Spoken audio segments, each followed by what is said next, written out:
आई हुई संगत नूं बहुत आदर माण ते सत्कार नाल आओ फतेह दी सांझ पाईए। वाहिगुरू जी का खालसा वाहिगुरू जी की फतेह। कुछ दो चार गल्लां ही करनियां सी क्योंकि मैनू बाई सवाल कर रहे सी। मैं सोचा भी संगत दे रूबरू होके दो चार गल्लां कीतियां जाण। एक तां कल विधान सभा च सरकार ने जिहड़ी नवीं गल आपां ओह करदे आं, सरकार ने नवे बिल पास किए या मते पगाए आपां पंजाबी च कह लईए ते ओह राजपाल नूं देते ते कांग्रेस दे विधायक आके वो विक्टरी साइन दिखा रहे आ या पटाके चला रहे आ जिवें असीं पता नहीं किड्डी क वड्डी जित लई। ते कई किसान जथेबंदियां दा हजे मैनूं पूर्ण तौर ते तां पता नहीं, पर कईयां ने उन्हां नूं वधाइयां भी दित्तियां भी असीं आ देखो बहुत वड्डी जित लई आ। मैं दो क गल्लां यही कहना चाहना भी साडे नाल आई हुंदा आ ते ओही फेर चल रहा। वो किवें चल रहा इस गल नूं समझिए। ਜਿਹੜੇ बिल हजे तक मैं पूर्ण तौर पर पढ़े नहीं, वो पढ़ूंगा अज, पर ਜਿਹੜੇ बिल उन्होंने पेश किए ਉਹਦੇ 'ਚ दो तीन गल्लां भी। एक तो जे MSP तो घट खरीद होगी तो उन्होंने 3 साल की सज़ा दी जाऊगी। हुण MSP देनी है सेंटर ने, पंजाब सरकार कोले तां MSP देण वास्ते या फसलां खरीदण वास्ते कोई फंड ही नहीं हुंदा, कदे कोई प्रोविजन ही नहीं हुंदी इस गल दी। MSP देनी है सेंटर ने, कानून साडे ते सेंटर थोप रहा। कल नूं सेंटर सरकार दे उल्ट जिहड़े कानून पंजाब ने बनाए आ, सेंटर सरकार कहू मेरे कोले तां पैसे ही है नहीं, मैं खरीद नहीं कर सकती तो मेरे कोले MSP की कोई प्रोविजन नहीं है। जे सेंटर सरकार ने फसल ही नहीं खरीदी, जे सेंटर सरकार ने MSP ते सानू जिहड़े फंड पंजाब कोले किसानां कोले वो दिता ही नहीं, तो फिर ये किते ना किते इस गल का बड़ा वड्डा जे असीं असल च गल नूं समझीए तां कॉन्फ्लिक्ट आ सेंटर ते स्टेट का। कॉन्फ्लिक्ट आ मतलब आपस च किते ना किते तालमेल नहीं आ। जे तालमेल नहीं आ तो सेंटर सरकार ने इन्हां कानूनां दे विरुद्ध सुप्रीम कोर्ट च भी जाना। इहदी कॉन्स्टिट्यूशनल या संविधानक मानता किन्नी का इन्हां कानूनां दी उहदे वास्ते। सो कीता की जा रहा साडे नाल असल तौर ते इह कीता जा रहा भी सानू हमेशा ही रियायतां या थोड़ियां बहुतियां सौधां दे के साडे संघर्ष नूं कमज़ोर कर दिंदे आ या साडे संघर्ष दी दिशा बदल दिंदे आ। किसान जथेबंदियां दे जिहड़े आगू आ उन्हां नूं इस गल दी समझ आ भी साडी सूबा सरकार नाल तां है नहीं कोई लाग डाट, सूबा सरकार तां साडे नाल खड़ी आ पर सूबा सरकार दा वस नहीं चल रहा।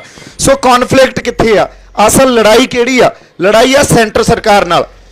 सेंटर सरकार नाल लड़न वास्ते जिहड़े जथेबंदियां दे आगू आ कई उन्हां चों लड़ना चाहुंदे भी आ, लोग लड़ना चाहुंदे आ, पर जथेबंदियां दे आगूआं कोले ओडी आपदे अंदर भरोसा या आपदे अंदर कह लो भी उस लड़ाई लड़न वास्ते एक हुंदा भी असीं लड़ांगे तो जित के आवांगे तो कुछ लैके डिगांगे पंजाब लई। क्यों लैके? क्योंकि असीं जिथे आके खड़ गए आ, पंजाब जिथे आके खड़ गए आ, इस देश का कोई भी सूबा जिथे आके खड़ गया, इत्थे सूबे सरकार कोले आपदे कानून बनाउण दा, आपदियां पॉलिसी घड़न दा या किसानी दे रिलेटेड फसलों के मुल तय करन दा कोई हक ही नहीं है। सारा हक ही केंद्र कोले आ। जदों केंद्र कोले हक आ तो केंद्र तो सानू पहले ही नहीं दे रहा, असीं आपदे कानून बना के की कर लांगे? फिर सानू जो लड़ना चाहिदा वो लड़ना चाहिदा खुद मुख्तियारी लई, साडे फैसले असीं आप कर सकीए। खुद मुख्तियारी का मतलब ही यह है भी जे साडी किसानी दे फैसले आ तो पंजाब दे किसान या घट्टो घट्ट पंजाब सरकार तो कर सके ना, सेंटर किवें कर सकती है?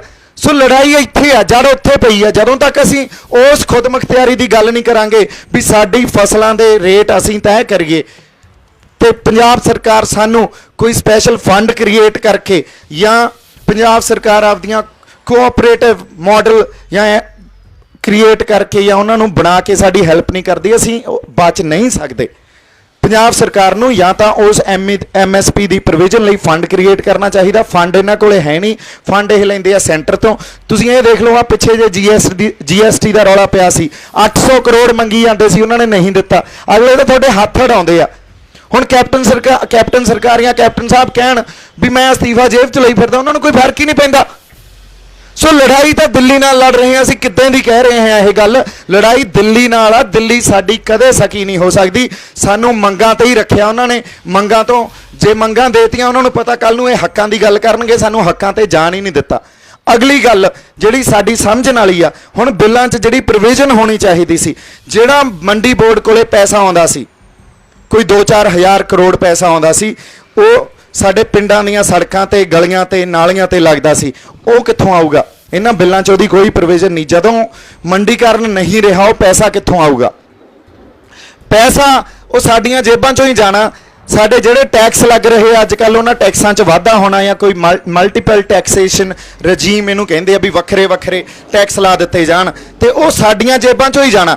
ਸੋ ਘੁਮਾ ਫਿਰਾ ਕੇ ਇਹਨਾਂ ਨੇ ਉਹ ਚਾਕੂ ਖਰਬੂਜੇ ਤੇ ਡਿੱਗੇ, ਜਾਂ ਖਰਬੂਜਾ ਚਾਕੂ ਤੇ ਕੱਟਣਾ ਖਰਬੂਜੇ ਨਹੀਂ ਆ, ਕੱਟਣਾ ਅਸੀਂ ਆ। ਜਦੋਂ ਤੱਕ ਅਸੀਂ ਆਪਦੀ ਖੁਦਮੁਖਤਿਆਰੀ ਲਈ ਨਹੀਂ ਲੜਦੇ, ਜਦੋਂ ਤੱਕ, ਹੁਣ ਅੰਗਰੇਜ਼ੀ 'ਚ ਇਹਨੂੰ ਕਹਿੰਦੇ ਆ ਸੈਂਟਰ ਸਟੇਟ ਰਿਲੇਸ਼ਨਸ਼ਿਪ, ਜਦੋਂ ਤੱਕ ਸੈਂਟਰ ਸਟੇਟ ਰਿਲੇਸ਼ਨਸ਼ਿਪ ਨੂੰ ਰੀਡਿਫਾਈਨ ਨਹੀਂ ਕਰਦੇ, ਜੇ ਉਦੋਂ ਤੱਕ ਅਸੀਂ ਕਹੀਏ ਕਿਸਾਨੀ ਦਾ ਭਲਾ ਹੋ ਜੂ, ਜਾਂ ਸਾਡੇ ਆਹ ਪੁਲਿਸ ਵਾਲੇ ਬਾਈ ਬੈਠੇ ਆ ਇੱਥੇ ਇਹਨਾਂ ਦਾ ਭਲਾ ਹੋ ਜੂ, ਜਾਂ ਅਸੀਂ ਕਹੀਏ ਵੀ ਸਾਡੀ ਸਿੱਖਿਆ ਦਾ ਭਲਾ ਹੋ ਜੂ, ਅਸੀਂ ਜੋ ਸਕੂਲਾਂ ਕਾਲਜਾਂ 'ਚ ਪੜ੍ਹਾਉਣੇ ਆ, ਜਾਂ ਪੰਜਾਬ ਕੋਈ ਆਪਦੀ ਪਾਲਿਸੀ ਘੜ ਲੂਗਾ, ਜਾਂ ਸਾਡੇ ਨਸ਼ਿਆਂ 'ਚ ਕੁਝ ਸੋਧ ਹੋ ਜੂਗੀ ਵੀ ਇੱਥੇ ਨਸ਼ੇ ਖਤਮ ਹੋ ਜਾਣਗੇ, ਜਾਂ ਪ੍ਰਵਾਸ ਰੁਕ ਜੂਗਾ, ਜਾਂ ਹੋਰ ਬੇਰੁਜ਼ਗਾਰੀ ਖਤਮ ਹੋ ਜੂਗੀ, ਇਹ ਹੋ ਹੀ ਨਹੀਂ ਸਕਦਾ।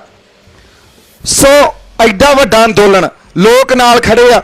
ਤੁਸੀਂ ਪੰਜਾਬ ਦੀ ਹੱਦ ਤੇ ਆ ਕੇ ਬੈਠੇ ਹੋ ਜਿੱਥੇ ਸਾਡੇ ਹੱਕ, ਜਿਹੜੇ ਫੰਡਾਮੈਂਟਲ ਰਾਈਟਸ ਆ, ਜਿਹੜੇ ਮੂਲ ਅਧਿਕਾਰ ਆ ਸਾਡੇ, ਉਹ ਮੁੱਕ ਜਾਂਦੇ ਆ, ਇੱਥੇ ਆ ਕੇ ਮੁੱਕ ਜਾਂਦੇ ਆ। ਇਦੋਂ ਬਾਅਦ ਲੋ ਹਰਿਆਣੇ ਵਾਲੇ ਸਾਨੂੰ 2 ਮੈਨੂੰ ਲੱਗਦਾ ਕਿਲੋਮੀਟਰ ਨਹੀਂ ਟੱਪਣ ਦਿੰਦੇ।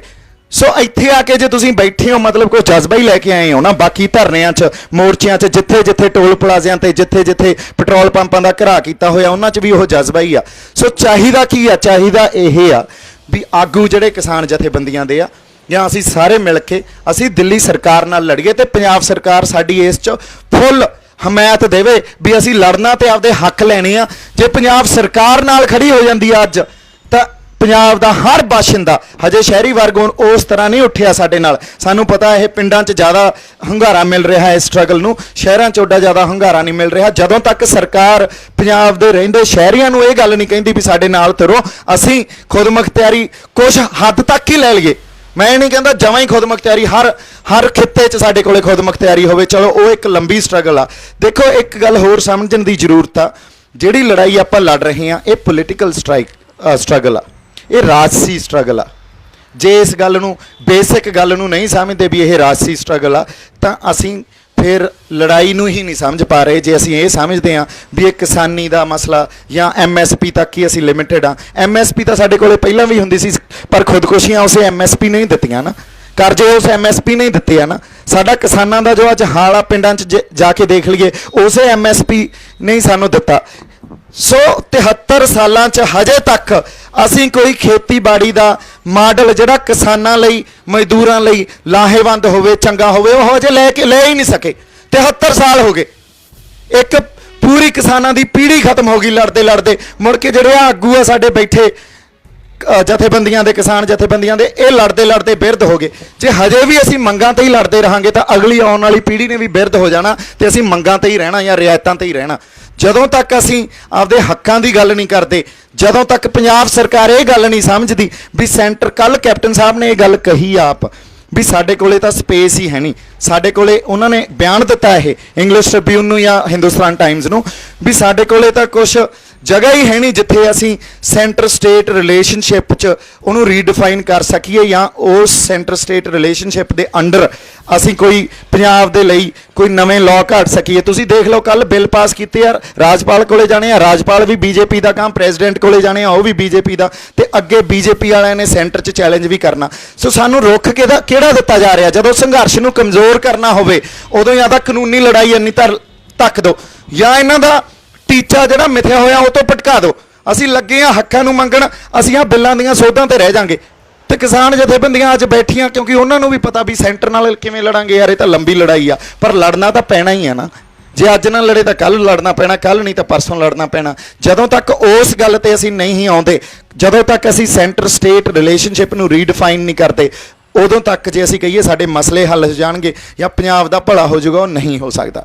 ਹੁਣ ਮੇਰੇ ਤੇ ਇਹਨਾਂ ਦੀ ਆ ਕੇ ਸੂਈ ਕਿਉਂ ਅਟਕਦੀ ਆ ਵਾਰ-ਵਾਰ? ਕਿਉਂ ਕਹਿੰਦੇ ਆ ਇਹ ਤਾਂ ਫਲਾਨੀ ਏਜੰਸੀ ਦਾ ਬੰਦਾ, ਇਹ ਉਹਦਾ ਬੰਦਾ? ਕਿਉਂਕਿ ਇਹਨਾਂ ਨੂੰ ਪਤਾ ਅਸਲ ਗੱਲ ਆਪਾਂ ਕਰ ਰਹੇ ਆ, ਹੱਕਾਂ ਦੀ ਗੱਲ ਕਰ ਰਹੇ ਆ। ਉਨੀ ਇਹਨਾਂ 'ਚ ਜੁਰਤ ਨਹੀਂ ਆ ਵੀ ਅਸੀਂ ਲੜੀਏ, ਦਿੱਲੀ ਨੂੰ ਚੈਲੰਜ ਕਰੀਏ। ਹੁਣ ਅੱਜ ਇਸ ਕਰਕੇ ਹੋ ਸਕਦਾ ਮੈਂ ਪੰਜਾਬ ਸਰਕਾਰ ਦੀ ਅੱਖਾਂ 'ਚ ਵੀ ਰੜਕਾਂ ਹੁਣ, ਕਿਉਂਕਿ ਪੰਜਾਬ ਸਰਕਾਰ ਵੀ ਉਹ ਅਸਤੀਫੇ ਜੇਬ 'ਚ ਤਾਂ ਪਾਈ ਬੈਠੀ ਆ, ਪਰ ਅਸਲ ਗੱਲ ਤੇ ਉਹ ਵੀ ਨਹੀਂ ਆ ਰਹੇ ਵੀ ਅਸੀਂ ਲੜਦੇ ਆ, ਲੋਕਾਂ ਦੇ ਨਾਲ ਲੜਦੇ ਆ, ਲੋ ਪੋਲੀਟੀਕਲ ਸਟਰਗਲ ਕਰਦੇ ਆ। ਕਿਉਂਕਿ ਉਹਨਾਂ ਨੇ ਇੱਕ ਗੱਲ ਹੋਰ ਸਮਝਣ ਦੀ ਜ਼ਰੂਰਤ ਆ, ਬੜੀ ਮਾਨਸਿਕਤਾ ਇਹ ਸਾਡੇ ਜਿਹੜੇ ਆ ਐਮਐਲਏ ਬਣੇ ਬੈਠੇ ਆ ਨਾ, ਉਹਨਾਂ 'ਚ ਉਹ ਐਮਐਲਏ ਜਾਂ ਐਮਪੀ ਜਿਹੜੇ ਬਣਦੇ ਆ ਉਹ 5 ਸਾਲ ਆਉਂਦੇ ਆ ਤੇ ਉਹਨਾਂ ਨੂੰ ਇਹ ਪਤਾ ਵੀ 5 ਸਾਲਾਂ 'ਚ ਅਸੀਂ ਪੈਸੇ ਕਮਾਉਣੇ ਆ, ਹੋਰ ਉਹਨਾਂ ਨੂੰ ਕੱਖ ਦਾ ਨਹੀਂ ਕਿਸੇ ਨਾਲ ਕੋਈ ਵੀ ਸਾਡੇ ਨਾਲ ਕੋਈ ਉਹਨਾਂ ਦੀ ਇਹ ਹੋਵੇ ਵੀ ਯਾਰ ਮੈਂ ਆਪਦੇ ਲੋਕਾਂ ਦਾ ਭਲਾ ਕਰਨਾ ਜਾਂ ਇੱਥੇ ਕਿਸਾਨਾਂ ਦਾ ਭਲਾ ਕਰਨਾ, ਮਜ਼ਦੂਰਾਂ ਦਾ ਭਲਾ ਕਰਨਾ। ਆਮ ਮੇਰੀ ਜਿਹੜਾ ਵਿਧਾਨ ਸਭਾ ਜਾਂ ਲੋਕ ਸਭਾ ਦੀ ਮੇਰੀ ਕੌਂਸਟੀਟੂਐਂਸੀ ਆ, ਉਹ ਉੱਥੇ ਮੈਂ ਭਲਾ ਕਰਨਾ, ਕੁਛ ਉੱਥੇ ਵਿਕਾਸ ਕਰਨਾ, ਇਹ ਉਹਨਾਂ ਦੀ ਕੋਈ ਕਿਸੇ ਤਰ੍ਹਾਂ ਦੀ ਸਮਝ ਹੀ ਨਹੀਂ ਹੁੰਦੀ।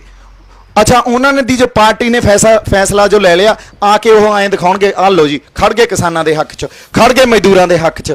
ਪਰ ਅਸਲ 'ਚ ਜੇ ਅਸੀਂ ਭੋਲੇ ਆ, ਅਸੀਂ ਗੱਲਾਂ ਨੂੰ ਸਮਝਦੇ ਹੀ ਨਹੀਂ ਪਿੱਛੇ ਗੱਲ ਕੀ ਪਈ ਆ। ਉਹਨਾਂ ਐਮਐਲਏ ਐਮਪੀਆਂ ਨੂੰ ਕੁਝ ਨਹੀਂ ਪਿਆ, ਉਹ ਸਾਡੇ ਕੋਲੇ ਆ ਕੇ ਧਰਨਿਆਂ 'ਚ ਮੋਰਚਿਆਂ 'ਚ ਨਹੀਂ ਬਹਿ ਸਕਦੇ। ਉਹ ਪੋਲੀਟੀਕਲ ਸਟਰਗਲ ਕਰਨ ਲਈ ਉਹਨਾਂ ਕੋਲੇ ਦਮ ਹੀ ਹੈ ਨਹੀਂ। ਉਹਨਾਂ ਨੇ ਉਹ ਜ਼ਿੰਦਗੀ ਨਹੀਂ ਦੇਖੀ। ਆਹ ਜ਼ਿੰਦਗੀ ਜਿਵੇਂ ਅਸੀਂ ਬੈਠੇ ਆ ਇੱਥੇ, ਉਹਨਾਂ ਨੇ ਇਹ ਜ਼ਿੰਦਗੀ ਜਿਉਣ ਲਈ ਉਹਨਾਂ ਕੋਲੇ ਅੰਦਰ ਕਿਸੇ ਤਰ੍ਹਾਂ ਦੀ ਕੋਈ ਆਪਾਂ ਕਹਿ ਲਈਏ ਵੀ ਐਡੀ ਭਾਵਨਾ ਹੋਵੇ ਜਾਂ ਇਹ ਜਜ਼ਬਾ ਹੋਵੇ, ਹੈ ਨਹੀਂ।